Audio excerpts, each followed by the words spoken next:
घेऊन दिलीप तीर जुलीप आसन चलना नाही तर माझा चढू कसे कपडे शिकला सांग आणि तिया संतप काय माझा चढू गवन करीत असला काय नारळ फोडून वळीत खातात अनेक तुझ्या घरात खूप उंदीर झाले ते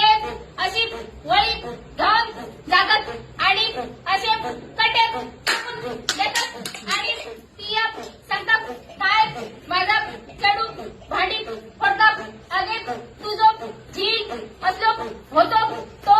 माका माहीत असतो तर मिया माझा चढू तुझ्या झिलक बिलक नसते तुझो झील सोरो पिता आणि ह्या त्या राजा घराड पडतात ही सगळी लोक माका घेऊन सांगतात आणि तुझो झील घेऊन घरात धुमशान घालतात आणि अशी भांडी